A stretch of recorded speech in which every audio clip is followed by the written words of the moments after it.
Sunday evening, I did a rather quick live stream last night, Saturday night, concerning the events in the Middle East. And I said that I would come back on after I'd had 24 hours to kind of absorb things and figure out exactly, well, I won't be able to figure out exactly what's happening, but to get a better idea, a more comprehensive explanation than what I could give last night. Hello, everyone, as you come in.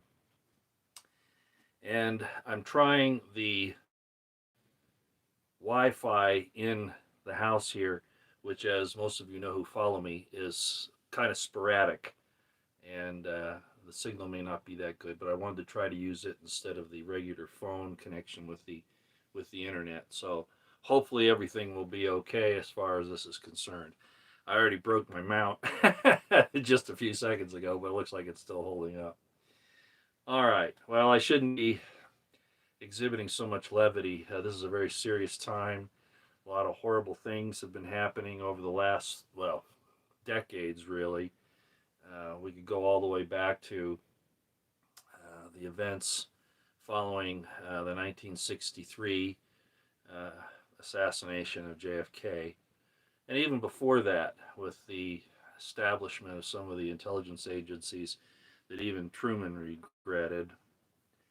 Uh, I've long talked about the problem that we now have, and it's even being admitted by a lot of mainstream pundits, media, academics, commentators, that the fourth branch of government has actually arisen, that being the intelligence agencies, the security apparatus, and that it is running the government, that our elections mean absolutely nothing. But I can only say so much about that here on YouTube, as you know. Uh, but the catastrophic failures of our intelligence community over the last, well, since the 60s at least, maybe even earlier, doesn't, it gives us two options. It's either grossly incompetent or it is complicit in the crimes that have been happening around the world, particularly in the attacks on the American political landscape, especially our constitutional supreme law of the land, the attacks on it and the attacks on the individual citizens and even groups. We've seen a lot of that happening. The security state is what the security state protects. It does not protect you. And its goals are to assist basically what I will call at this point in time the banking establishment. And when I say that, I don't mean your local, credit union or that type of thing. I'm talking about things located in this country here, in this place here, and in a place you can't see on here in Switzerland. That's what it's out to protect, and that's what the Anglo-American Alliance and the New World Order has all been about. A rule-based order where the rules come out of here and they're changeable. They're not law. They're not ruled by law or run by the rule of law, but by the whims of corporations and puppeteers and puppets around the Western world. So with that little bit of background, and most of you already know that, right?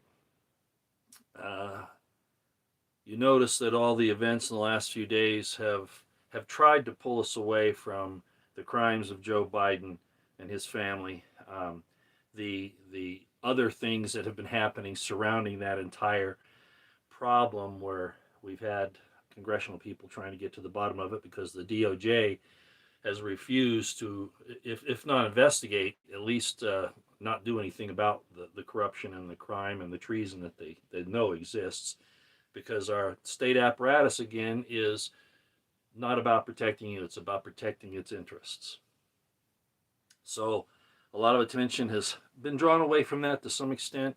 the pending banking failures, the currency problems, the inflation, uh, the cost of living, um, all of those types of things, the consequences of what the last 3 years has wrought, have wrought the last 3 years, and you should know what I'm talking about. I'm going to talk between some lines here, and hopefully you can pick up the pieces because they take me down pretty readily these days, right? I posted a lot on X today, the former Twitter. I posted a lot on X in the last 24, 48 hours. If you have, well, you could still look on that. You can go to X, you know, on Google, and then look up my Twitter, Royston Potter, at Royston Potter, and you can see my posts there. Okay, even if you're not part of Twitter, you can still see my posts. If you go to X and type in at Royston Potter, when they ask you what you want to look for, you can see what I've been posting there. And that's about as much as I can do, unless I go to Odyssey, and of course I don't get the coverage on Odyssey. Even when I announce it here, it doesn't happen. Hi, Jesse, how you doing? I don't have my computer set up on my other phone, so it's going to be a little difficult for me to keep track of the chat. So we have that. We have the failures in Ukraine and Afghanistan.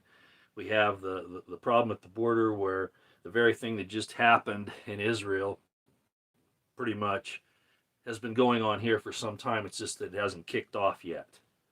Okay, at least not in any major degree. But don't kid yourself, it is in the plan.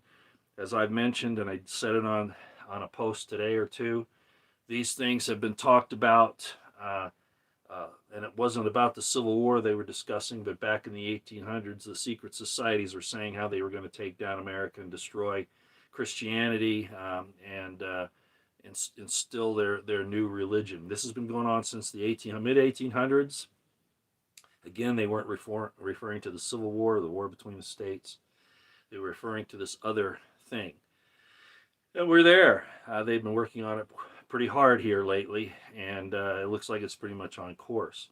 You see the worship of Moloch and Baphomet, and I'm not going to go into any detail on that, but it's extant everywhere.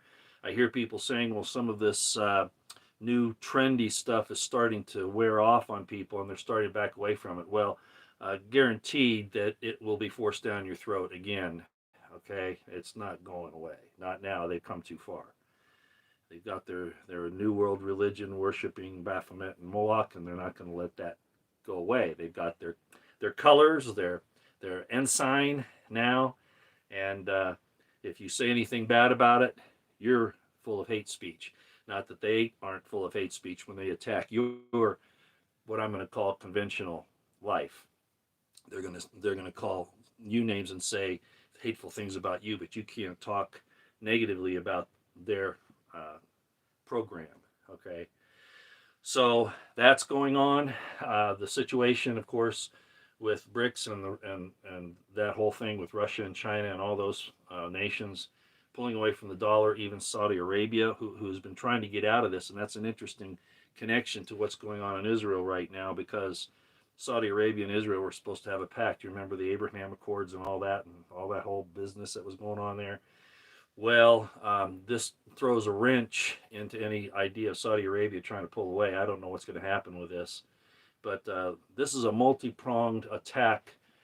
This whole thing is going on, not just in Ukraine, not just in Taiwan, which hasn't really gone anywhere yet, and probably won't.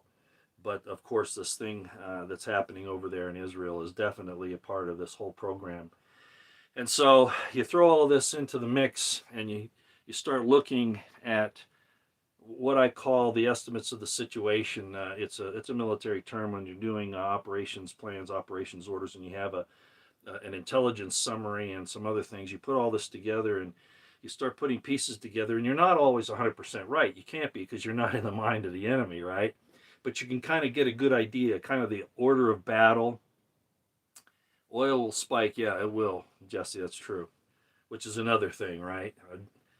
Biden has attacked the petroleum reserves. We only have a couple of weeks left, and after that, all hell's going to break loose. People can't get to work because the gas is too high. Anyway, so getting back on the other subject,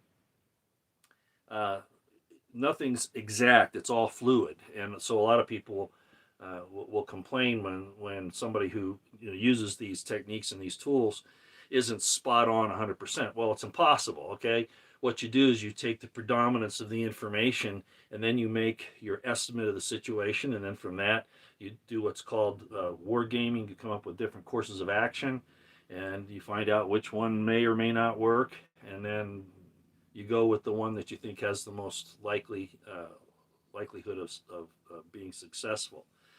But nothing's 100% because we don't have mind reading. Oh, the WE Bob and Eric Schmidt and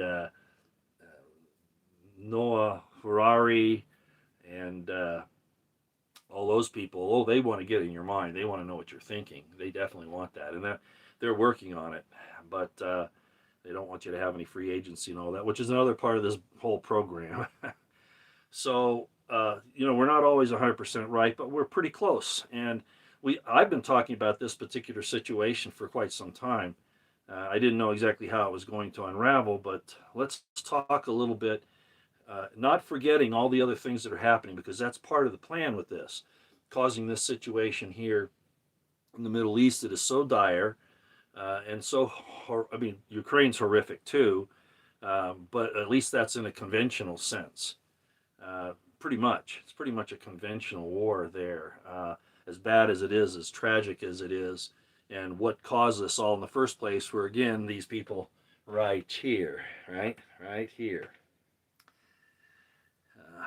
But at any rate, so not forgetting all these other things that are happening, I don't want you to think that our attention should be drawn away from all of the ways that they're attacking us. This is a multi-pronged, uh, in-depth, wide attack on us.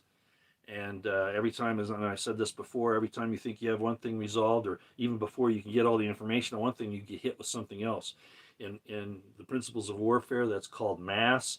You hit your enemy with so much that they can't react, and they're doing that in this information warfare that's going on. They throw so much at you that you can't resolve one thing before something else comes along, and that's all deliberate. Okay, but knowing that all that other stuff is going on, that we have problems with using some abbreviated phrases here, trafficking, the situation that's going on with the invasion in the West. Okay, again, looking between the lines here, with largely those who would fit into armies of some sort or another, sleeper cells, things like that. These are all happening. We need to understand that. We need to get ready for all the food processing plants that have been destroyed over the last couple of years, our food production capability, what they're putting in the air, what they're putting in the water, what they're putting into you. Read between the lines. We're trying to. All these things are attacking us, and it's real easy to see what the end result is that they intend. And I'm going to be careful there not to say that, but I think you'll know what I'm talking about. Everybody needs to be on yellow. Yeah, I'll go for that. Yeah, yellow alert. Yeah, for sure. Okay, so I haven't got anything up on the board here because this is more of a discussion. But let me get into what I think is the problem with this whole deal in Israel, and I do think that it's more than just a problem of open warfare. Okay, because it just started the open warfare now. It didn't start yesterday. What we saw yesterday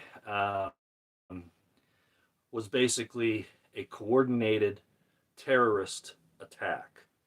It was not a military conventional warfare operation, not even an asymmetrical military operation. It was, by all definitions, a terrorist attack. There'll be people that'll get upset about me saying that, but when you break it down, that's what it was. Uh, you know, um, and again, I have to be somewhat careful here. I am not against Israel as a nation. I think they have a right to exist. But I also, as most of you know who follow me, realize that the history of where this current nation state of Israel came from is not biblical. I don't care what anybody says, okay? I don't care what they try to produce that says that it is. It is not. And it doesn't have any inherent rights based upon some claims from 3,000 to 4,000 years ago. It does not, any more than our country would admit that the Native Americans, although so this might change here before too long, can claim the land back for them. It's the same situation. It's just who you choose to fall in line with. Saying all of that, I do not object to the existence of the state of Israel per se. I just don't accept it as God's chosen nation on the earth. I just don't. And there's plenty of reasons not to. You know, and I'm just not going to go into those. That's really not the purpose here. But I'm not attacking its right to exist or even to defend itself. But there's some really odd things going on with this entire thing that's happened in the last couple of days. I've done a basic analysis of Hawaii, for instance. That's a good one there, Rolf Steiner. That's not your real name, I know. I've done an estimate of the situation here. I've done some study on the issue. I've listened to a lot of other takes on it, military and otherwise, and I have to come to this conclusion, as I said yesterday. The idea that this was an intelligence failure on the part of the Israeli intelligence services is BS. 100% BS. These are the reasons why.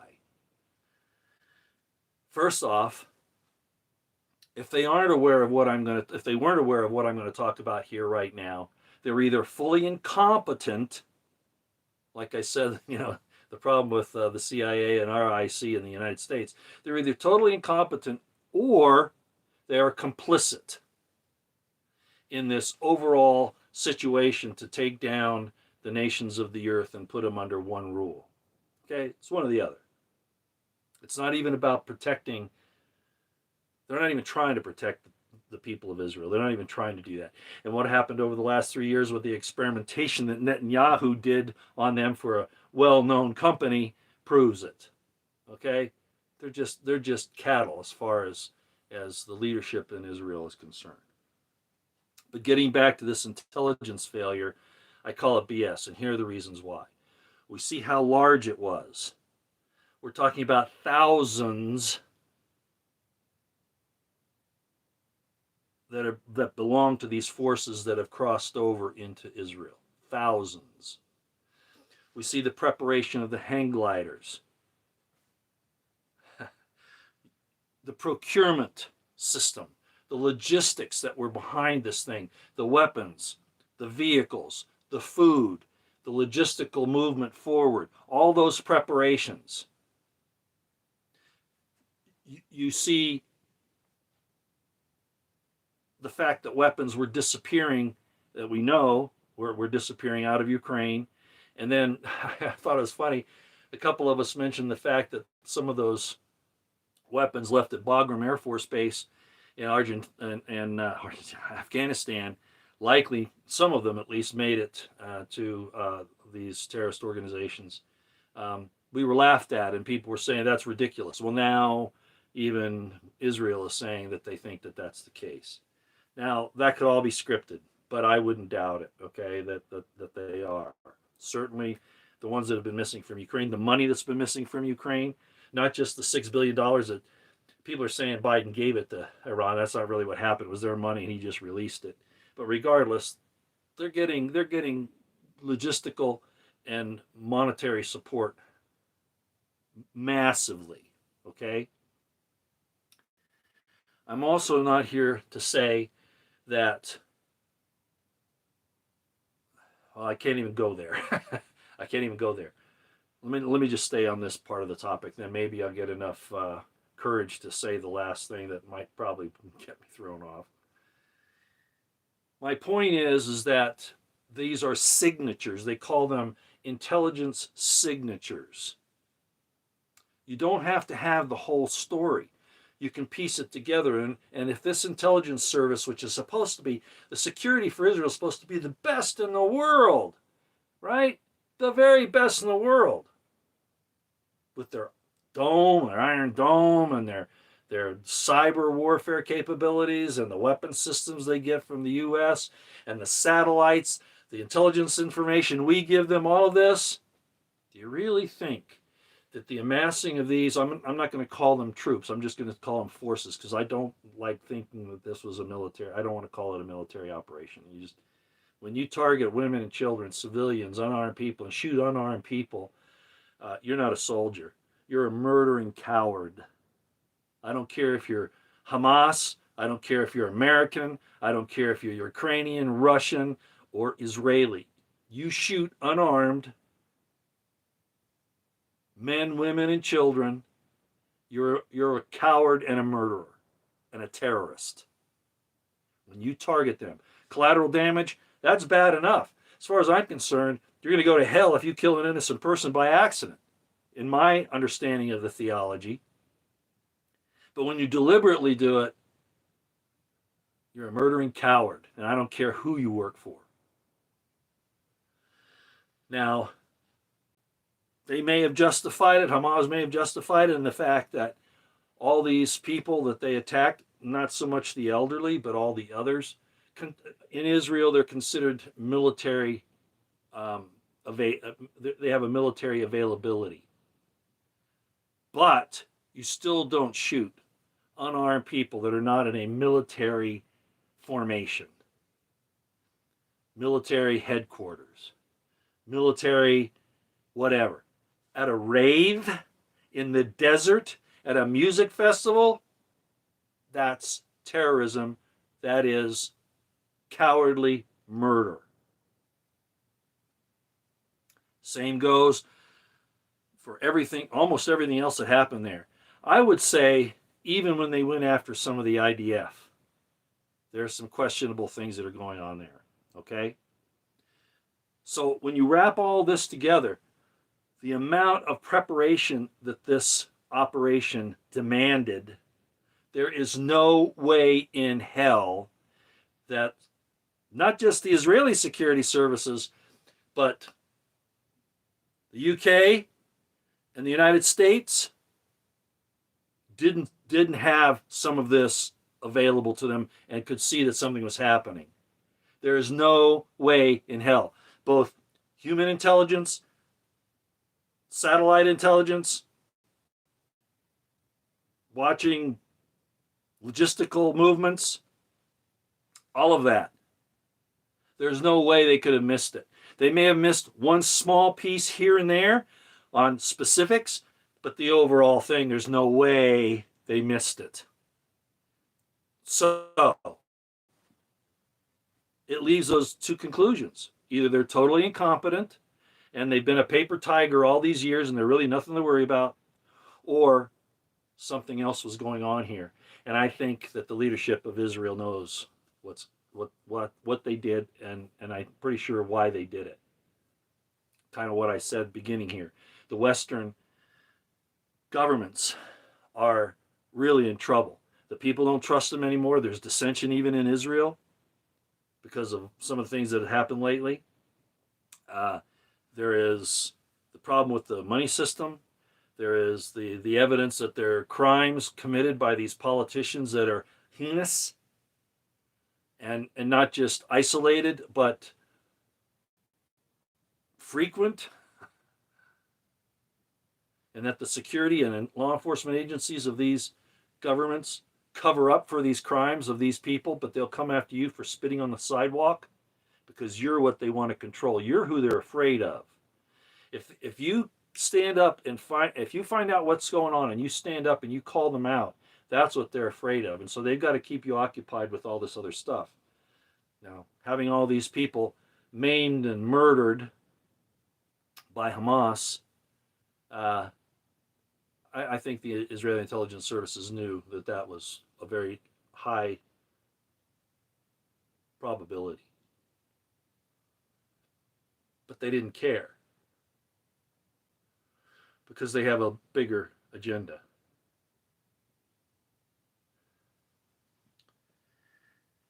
Iran in the mix here? Certainly. I don't doubt that at all. But it's interesting that a situation happened about a week ago. I think it was actually in the middle of this last week, where there was a graduation ceremony at a Syrian military academy, military school of some sort. I don't remember the exact name of it. Hundreds of graduates, officer graduates in the Syrian for the Syrian army, and their families and friends were there. Do any of you know about this? No, no. I'm not saying Obama isn't part of this. I'm calling him part of the IC. Okay, so let's not get caught up on those types of particulars. We're talking about something else now. Okay, as far as I'm concerned, Obama's part of the IC. So when I say the IC, I'm throwing him in that mix. So here's the situation in Syria, where of course the United States is there uninvited. They've really invaded unlawfully, stealing the oil from Syria, right? There are other problems there. Well, what happens? Well, this graduation ceremony gets attacked by drones from, I think it's called Idlib, if I'm not mistaken, which is a rebel stronghold. And these drones come in. These are unarmed people now. They're not in any kind of military activity other than this graduation ceremony. Their wives and children are there, their friends. And these drones come over and drop explosives on them. Killed, I think, 100 people. Maimed a lot more. Women and children. That's a terrorist attack. Yes, I know about the USS Liberty. That's why I say there are a lot of things that we need to consider here. So that happened, and that was swept under the rug. Almost nobody heard about that, but it did. It was very similar on a much smaller scale to what just happened in Israel. Okay? So my estimate is that this was not something that slipped under the radar of the Israeli intelligence services or of the Western intelligence services. I think they knew exactly what was happening. I think they, in essence, assisted in a kind of circuitous way to make it happen, keeping a lid on the information for one thing. You know, there was no security, real security, out there at the rave. And all those young people, I think they said now that the death toll is somewhere up, if we can believe anything coming out of this. Okay, I realize that, you know, the propaganda, for instance, coming out of Ukraine, that we see there could very well be happening here with the Israeli thing. Okay, I'm not saying it isn't. But at the same time, I would still point out that there were some, according to the estimates now, there were about 300, between 3 and 400 people that were killed out there. How many were injured, I don't know. Never told that. You know, it was like the shooting in Las Vegas. You had all these people killed. Well, how many were wounded, and what was the end result of them? Well, we never really heard about that. I had a friend in the LV situation. I had a friend whose nephew was there, and he was shot. He absolutely was shot. Interestingly enough, he was not shot at an angle that would have been consistent with the fire coming from the Mandalay Bay floor. It was basically ground level, but that's another story altogether. I only bring that up to show you that, you know, you can't believe the official narratives no matter what. So you take all this information, and I think that there probably was a large number. There were a large number of people that were killed at this raid, and of course, then as the ground forces of Hamas moved through and attacked basically just innocent civilians driving down the street, in their homes, walking down the street, whatever. I'm certain that has happened. To what extent the numbers could be blown, you know, could be inflated, I don't know. But regardless, that's what this was. This was not an attack solely on, for instance, the military installation down there and I think it's called Riem. Uh, that would probably be a legitimate target. Uh, However, when Hamas, according to the information that we have, when they entered into one of these areas where Israeli soldiers were, apparently there were 20 something female observers that were in there. They were probably in between a shift change or something like that. I don't know that detail, but there were apparently these 20 girls that were in there, these young women, and Hamas killed every one of them. They weren't armed. They weren't a threat. That's a war crime. Do you realize that? If this was a conventional war, even asymmetrical, that's a war crime, and the people that killed those women need to be held accountable, tried, and if found guilty, executed. Okay. The same goes with the shooting of all these civilians, particularly the kids at the rave. None of the Hamas people that were involved in that deserve to live another day. And again, I'm going to say this for some of you who might have affections for, the Gaza Strip and Hamas. I certainly have an understanding of the situation there. I think what Israel has done is horrible to those people, both on the West Bank and in Gaza. I think it's horrible.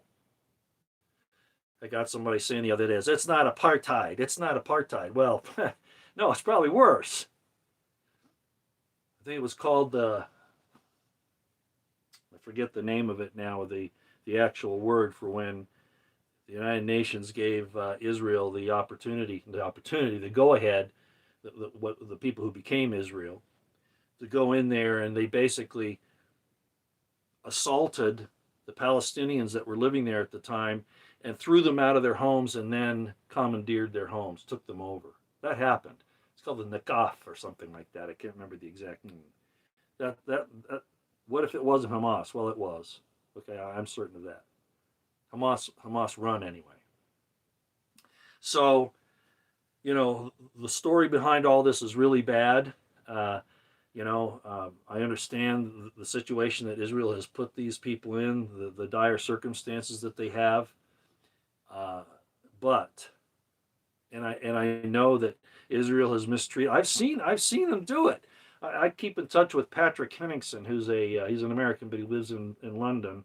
I met him at Bundy Ranch, and he came out there to report on that. And I keep in touch with him, and I watch his stuff. Some of you should probably follow him. He's the CEO, I think, for 21st Century Wire. That's a news organization. He's all over the news over there in Europe. But anyway, and I watch the things that he posts, and he's right on. He talks about the circumstances of how, there are basically Israeli murders of Palestinian peoples. That's exactly true. Okay, which is bad too. Evil. All right. So I'm not condoning Israel for anything. And I'm really dismayed about the fact that, and there are people here in the United States that believe this should be happening too, which is unfortunate, that the Gaza Strip should be blown into dust and powder. Well, does that mean that everybody there is part of the terrorism organization? Is that no different and maybe even worse than what Hamas did when they went into Israel and did their atrocities? It's the same thing. And if you think otherwise, you'd be one of the reasons why this world is so screwed up. So that's a little more of an expansion of what I said last night and why. And I was pretty sure last night where I would find all of this today. There was a lady from Israel who claimed to be part of the IDF, former IDF. So I guess she did her service and she's out, at least the reserve part now. But she watched the border of Israel. And I would post the video here for you to look at, but I don't think YouTube would want it to be up. So I'm not going to do that. But she said that she was part of the IDF and that her area of responsibility was the border. And she basically came right out and said, there's no way in hell that anybody could cross that border without them knowing about it. Or even staging on the other side of the border. She said she would get calls when a bird would fly past one of these surveillance systems. So she said something else is amiss. I suspect she's probably been confronted now. If not, I'd be really surprised. Then again, it might bring more attention to what she says, so they'll probably just leave her alone and say they just ignore it. That's what they do, you know. When you call them out, they either defame you or they totally ignore you. One of the two, and they do a little risk assessment to decide which way to go. They've even done that with me. I know because I can tell by the way they do things. So that's where I am on this. It's not to take away from all the other horrible things that are happening, especially by our own governments against us. You know, it came out the other day that the FBI is now going after MAGA people, not just the January 6 people, but all MAGA people, anybody who voted for Trump, as domestic extremists and terrorists. And then you have Hillary Clinton actually admitting that anybody who follows Trump needs to be deprogrammed in a deprogramming camp. Remember she said that a few years ago? Well, she's saying it again now. These are steps in a Marxist communist takeover of a country to get the majority of people, get as many people as they can to think in these crazy ways that will go along with the horror that they plan to commit here. These are not fairy tales. They're real. And we have enemies inside that want you dead, want to take your belongings, your property, want to take your mind, want to take your soul. They've proven it, haven't they? Haven't they proven it already? So, what do I say to do about this? Well, there's not much we can do about it.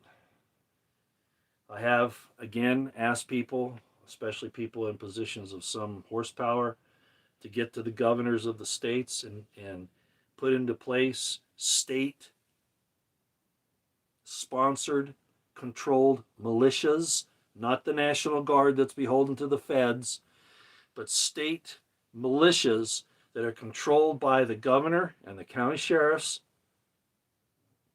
a system very similar to the one that Lieutenant Colonel retired Allen West, who was also a congressman at one point in time, is a part of in the state of Texas. No, it's not to take on the federal government.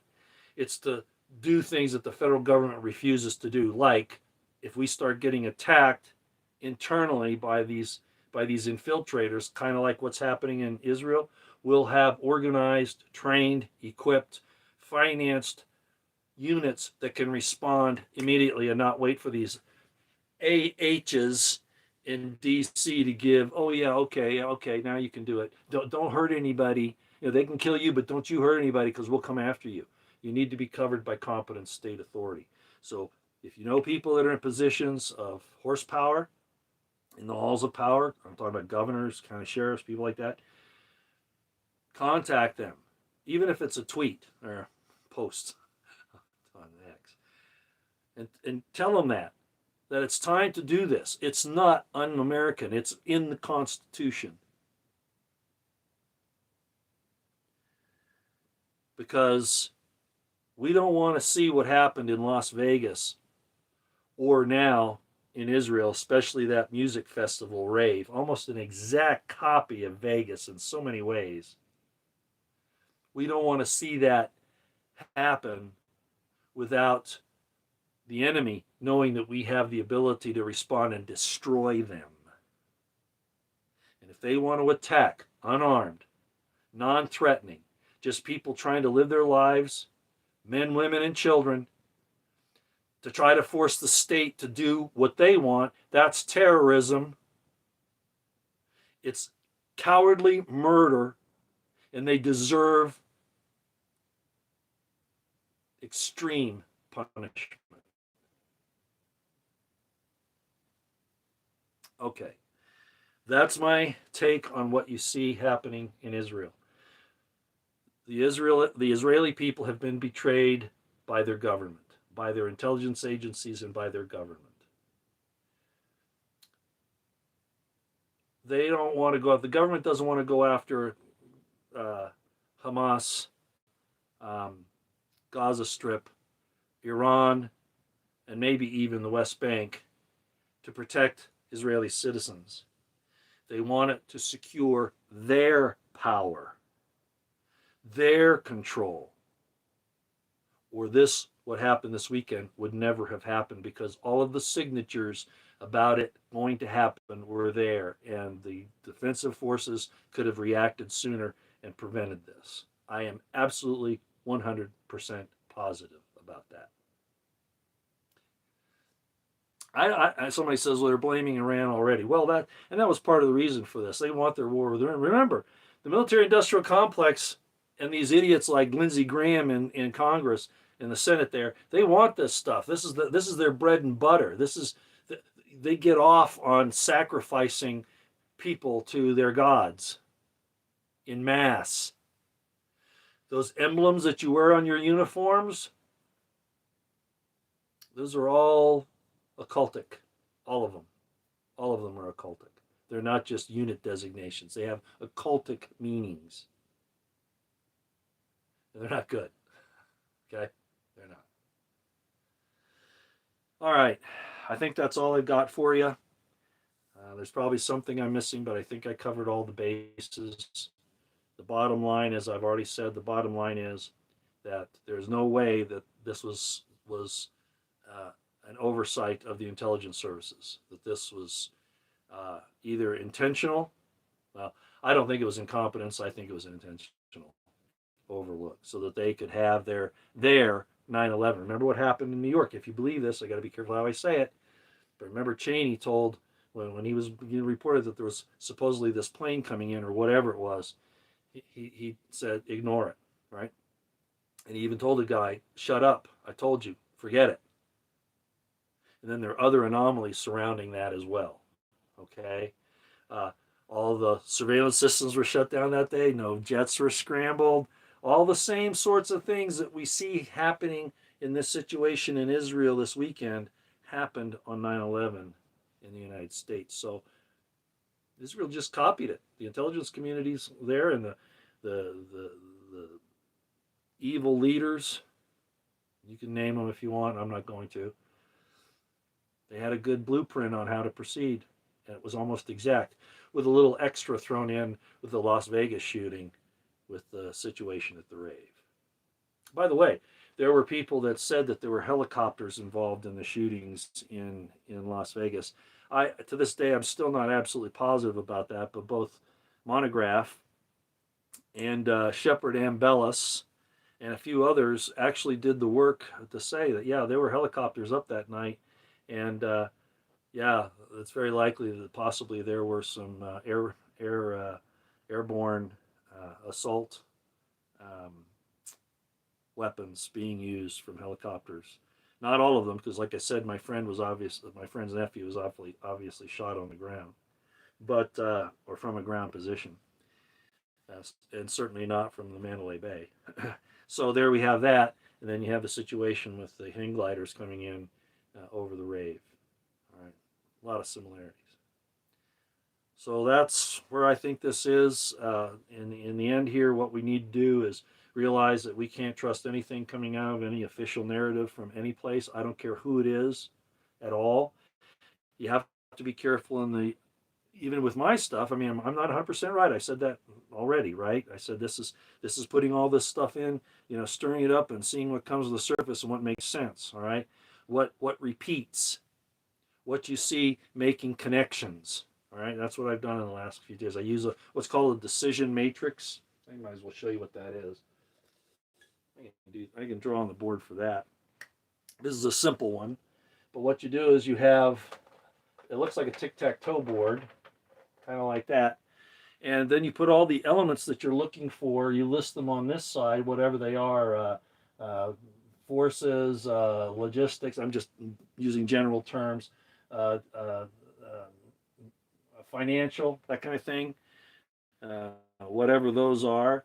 And then on this one, for instance, you put up here, you put this uh, is this for um, industrial purposes? I'm being real general here. Is this possibly for a future operation, or is this now? Is this imminent? And then wherever these things meet up the most, that's the most likelihood of the situation, and that's what you use for building your courses of action. That's kind of how it works. That's a real simple idea there. It's much more complicated than that, but that kind of gives you the idea. It's not a random thing. It's not like sitting there and dreaming things up. No, you got to have concrete things, and with that, uh, I think that the governments of the world are at war with all of their peoples. I'm not so sure about even Russia. I don't think so. China, that's a question mark. Good and bad there. India, some of these other places, I don't think they're necessarily at war with their people, but certainly the Western so-called democracies are at war with their people. There's no question about that, and that would include Australia, New Zealand, um, certainly the UK, Germany, the Nord Stream pipeline. They don't even object to their their industrial capability being destroyed by the U.S. That's how much of a lackey these people are to the Western alliances, to the Anglo-American alliance, what's called the New World Order, or the rule-based order, as they like to say now. Well, that's all I've got. I can't give you any more information at this time. That's very general, but I think you can see that there is no way that all of these preparations could have been made without the intelligence services knowing about it. They've got intelligence, surveillance, reconnaissance, satellites, human, everything. They got all this stuff. There's no way they didn't know. They wanted a high casualty count, and they wanted a war. And a lot more innocent people on the Palestinian side are going to suffer, not just Israelis or other people. A lot of innocent people are going to be maimed and killed because of this evil that's been done. But I go back to this again. If anyone, I don't care who it is, attacks unarmed, going about their own business, not trying to cause anybody any trouble, non-military formations, just minding their own business, living their lives. If somebody goes and attacks those types of innocent men, women, and children, they are not soldiers. They are not freedom fighters. They are cowardly murderers, terrorists to the nth degree. And for that reason, I don't like Hamas, what they've done here. I'm not saying that they may not, some of their people may not be, because they probably are. They don't know what else to do. But you don't do this to men, women, and children and cause. You don't return evil for evil, is what I'm saying. And I oppose it when Israel does it to the Palestinians. I oppose it. Oh, there are people that make all kinds of excuses. Oh, they have to do this. They have to do it. Go listen to Patrick Henningsen on 21st Century Wire and some of the people he interviews, and you'll see. There's more to this story than the Western people are willing to tell you, because there's money to be made, power to be accumulated.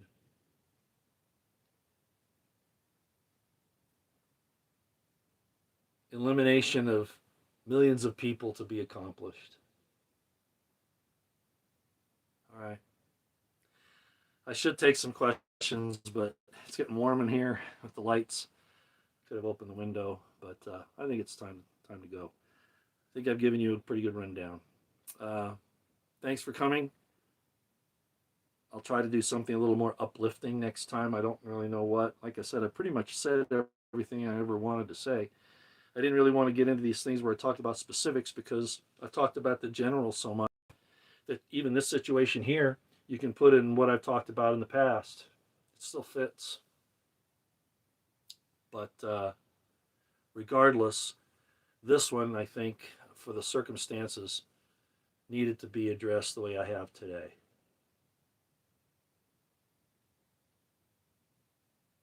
We are being ruled by Moloch and Baphomet, worshiping monsters. Y'all take care. We'll see you later.